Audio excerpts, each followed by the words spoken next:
Good evening. Hey. Let's go down any further. Is there a problem? What's that? Is there a problem? I stopped you for your speed, sir. Can you roll down your window all the way for me here? I'd rather not, actually. I need to talk to you, sir. Do you have your driver's license on you? I do. Where are you headed tonight? I actually don't answer questions. What's that? I don't answer questions. What's that? I don't answer questions. You don't answer questions? I need your registration and insurance.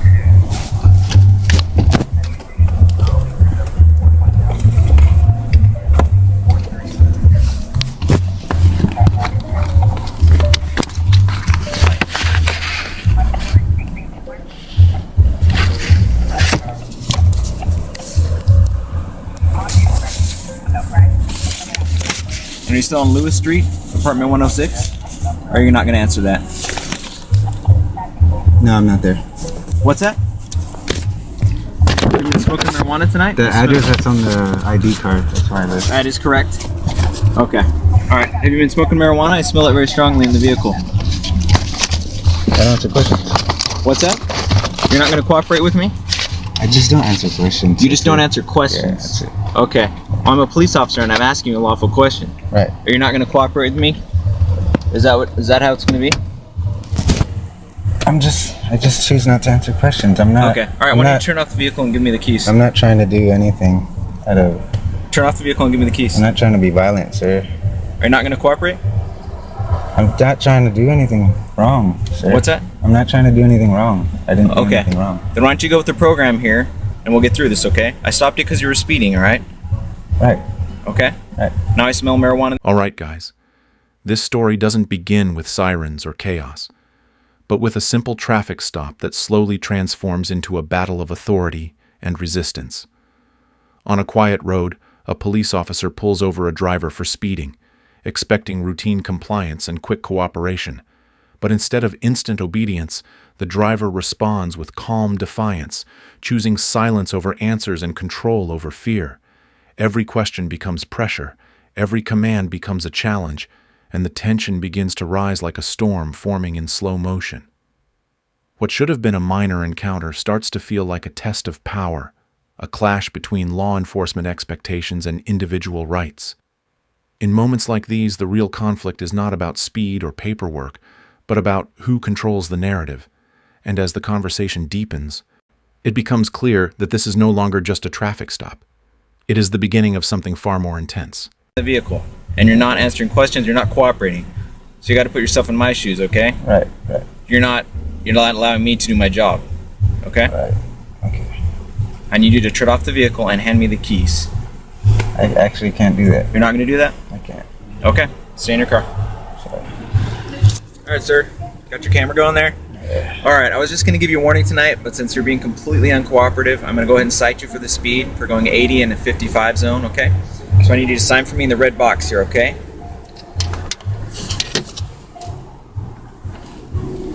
And then I'll give you a copy. Anything to drink tonight? Alcohol? No? Just the weed?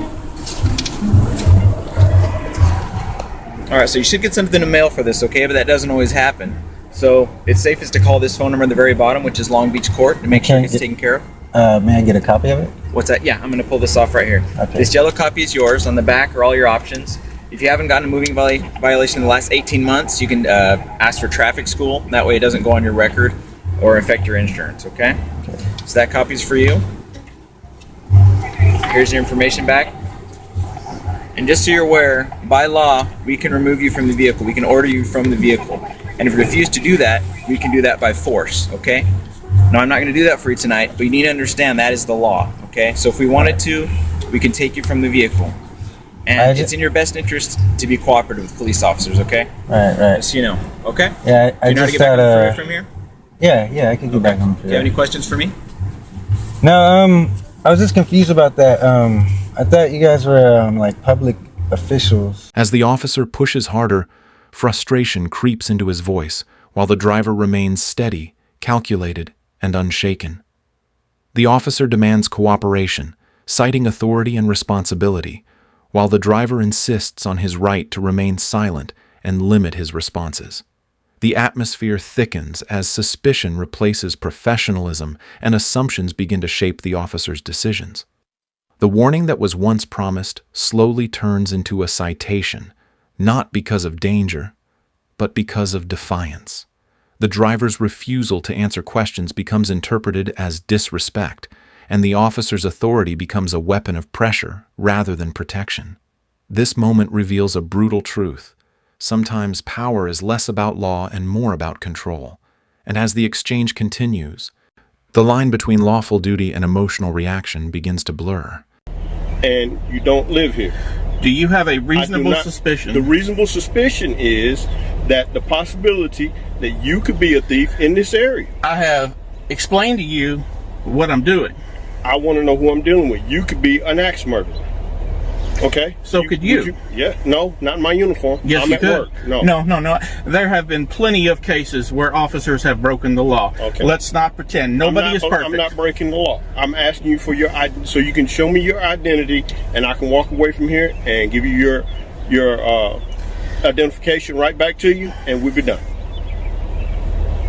Are you issuing me a Not right civil this second. citation? No, not this second. Am I being detained, or am I free You're to not go? being detained. You can leave if you want to, yes. Okay, thank you. But if I'm free to go, I'm free to stay. No, you're not free to stay. Yes, I am. Because you're is this a public street? You're suspicious in this area. Okay. I don't know if you're getting ready to go in this lady's house and steal anything. You have or approached this lady's me. house or anything. You okay? have approached me. You want to leave? You have approached me. You got one or two options. You can leave. You have approached me, and I have explained what I am doing. I am playing a game on my phone. So That's you think just I'm your a liar? Excuse. So I'm a liar then. Let me tell you this, okay? You're saying I deal with 90% of the worst people, 90% of the time, 10% worse people, okay? Yes, yeah, I understand. Your sense of trust is gone completely. No, it's not there. But I'm asking you to obey the law. I'm asking you to obey the law. I am obeying the law. No, you are not. You do not have a reasonable, articulable suspicion. Yes, I do. What is your reasonable, articulable suspicion that I am about to commit, have committed, or will commit a crime? You are in an area. What is your reasonable, articulable suspicion that I have committed, will commit, or about to commit a crime? No, sir, I'm not. Stay there. All right, boss. Now you're in violation of traffic law. On top of being in a neighborhood where you don't live. You live on Ridge Street, right? Which traffic law am I in violation of, sir? You're violation of registration right now. How so?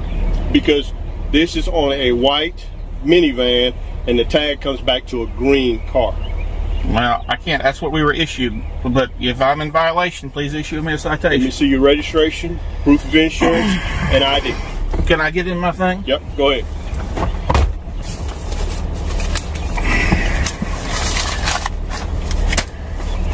The scene shifts from a simple stop to a deeper confrontation about identity, suspicion, and the meaning of reasonable cause.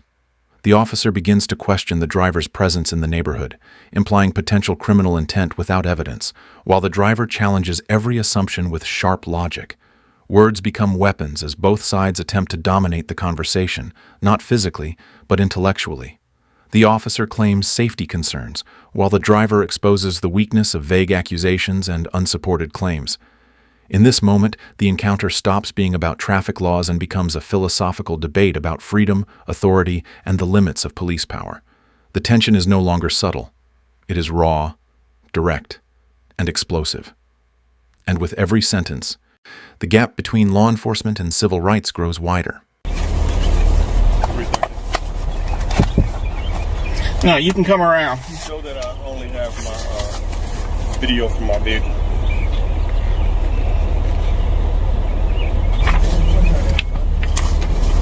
He's not gonna roll it down. He's wanting to argue the point about everything. He sits here in front of No, people's I just houses want and you don't to obey live the here. law. It has nothing to do with obeying the law. Yes, it does. The law I'm has on to a do public with- street. Yeah, you're on a public street, but you don't live here. So you just what? sitting in front of somebody's house. I don't know if you're getting ready to take something out of this lady's And house. I don't know or if you're you getting just ready want to her shoot me, anything. which is why I put the video camera on. If you feel like that, then oh well, so be it. Thank you. See Sit tight a second, sir. You put in your car. Yes, sir. Put your registration back. Thank you. All I want to do is make sure you. I understand that, okay. But what does my ID have to do with making sure the area is safe? Is the area any more safer now that you've identified me? Yes, and I'm gonna tell you how. Okay. The explanation that I'm fixing to give you is the reason why I do what I do.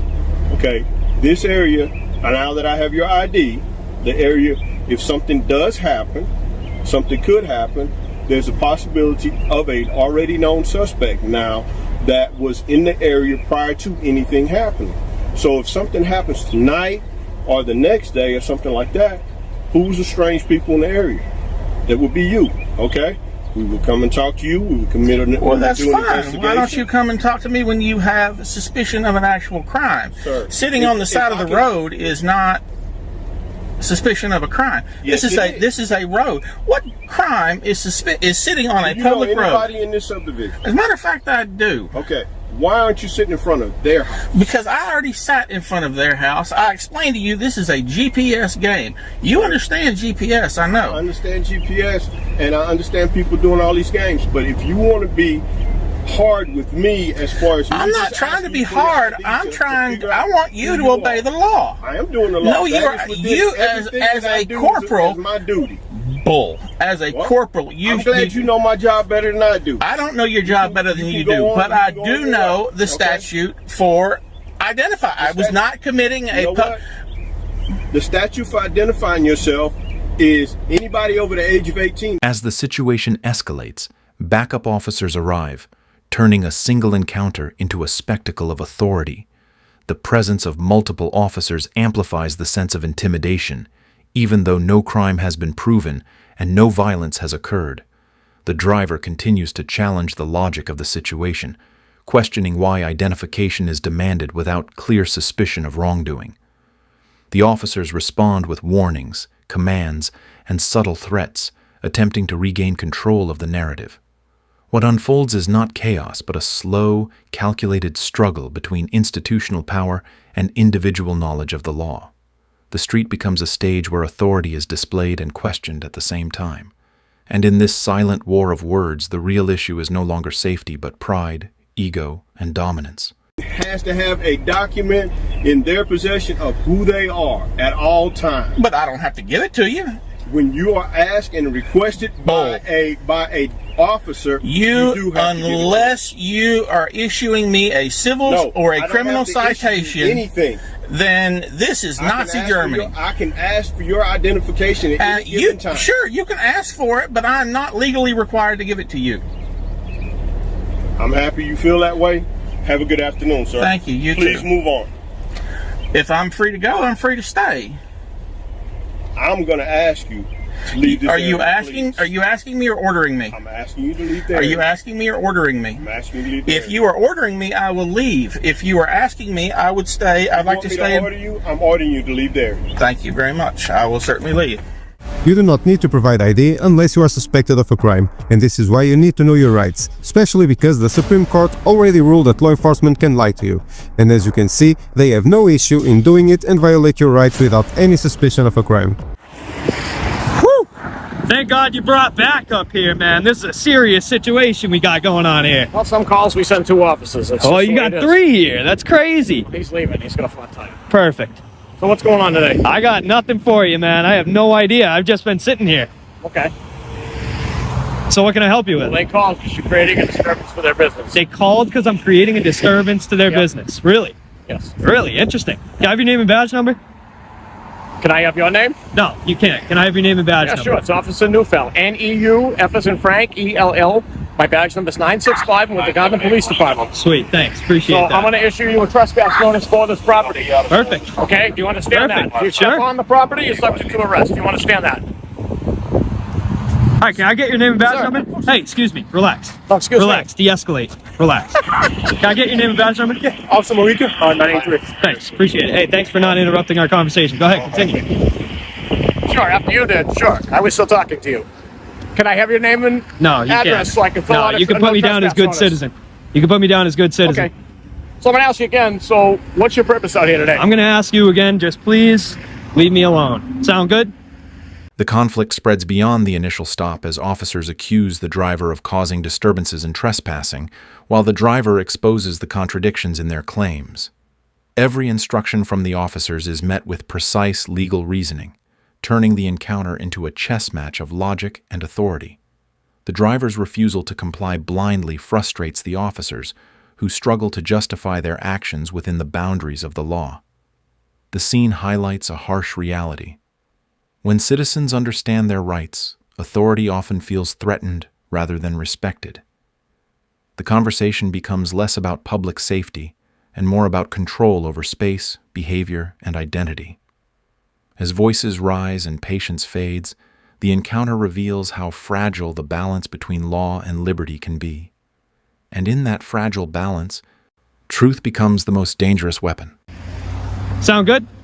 No, because we're going to continue to have phone calls from people that are leaving the Really? Well, establishment. you should really tell them that somebody engaged in a constitutionally protected activity on a Sure. public right-of-way isn't a crime, and you really shouldn't waste police officer resources and Well, I got called here, abuse the so maybe 911 system. maybe you're the one wasting the resources. Really? Because Interesting. you're the cause of the disturbance that brought me here, right? Have you I don't looked know. at- You tell have me. you Did the looked- I did. dispatcher not tell you what's going on, or you just here to I ask just me did what's tell going you. on? Do you know the job of a dispatcher? Like I said, I'm not going to answer any questions, man. Okay, so you don't know. And I'm not going to explain it to you. because Perfect. we ain't Thank got you. all- I already asked you to leave me alone, so that'd be great. I don't if have you to. could not. And, I'm if you standing. could not- I'm standing. I'm sorry. Well, what are you filming of? Oh, I'm just doing exactly what you see me here doing, man. I'm not going to answer any more questions after that because you guys are coming up absolutely ridiculous. You parked in block 70%. I appreciate you moving your parking job, by the way. I don't see that very often, but you blocked 80% of the entrance into the dispensary and told me I was creating a disturbance for the business. So I know, because you're dismissed. All right, you guys are both dismissed. I dismissed. appreciate you guys' work. You're Thank you very dismissed. much. You can't dismiss me though. Oh, I can't. No. Oh, okay. This is our job. Oh, okay. Perfect. I'm treating you with respect. I hope you treat Do you me know the what? same way. Do you know what this is? Didn't I already tell you I wasn't going to answer questions? Okay. Are you hard of hearing or you have short-term memory loss? I have a little bit of both. All right. You Well, I'm obviously sorry. have the same. So this is a public sidewalk. Am I a member of the public? Just as well as you are? Got two guys, guns and badges. There's somebody standing on a sidewalk with a telephone. That's crazy. That's wild. I'm going to give you a piece of advice. I'm going to give you a piece of advice. Stop talking. Stop talking. You're dismissed. All right? I don't have to. You don't have to. Well, are you aware that medical marijuana dispensaries, people have a right to have a medical marijuana card to get medicinal marijuana for their Hey, excuse me. I'm worried for you guys' safety here. I'm going to have to ask you to step out of the entrance. You guys are blocking the entrance. I appreciate it. You guys are creating a disturbance right now. I appreciate it. So why don't you move on to the public right away? The one that you brought us here for. Thank you for taking some orders there. That's what you guys are trained to do. So What's your you YouTube don't- channel? What's your YouTube channel? I already told you I'm not answering questions. I already told you I'm not answering questions. As the encounter reaches its conclusion, the officers retreat not with victory, but with unresolved tension and wounded authority. The driver stands firm, proving that knowledge of rights can be more powerful than uniforms, badges, and weapons. This moment exposes a deeper issue within law enforcement culture, the struggle to separate ego from duty and power from justice. The story does not end with arrests or violence, but with a powerful lesson about awareness, courage, and the cost of standing your ground. It shows how easily ordinary citizens can become targets of suspicion, and how quickly authority can transform into intimidation. In the end, this is not just one encounter on a road or a sidewalk. It is a reflection of a system under pressure from informed individuals. And the message is clear. Knowing your rights is not rebellion, it is survival.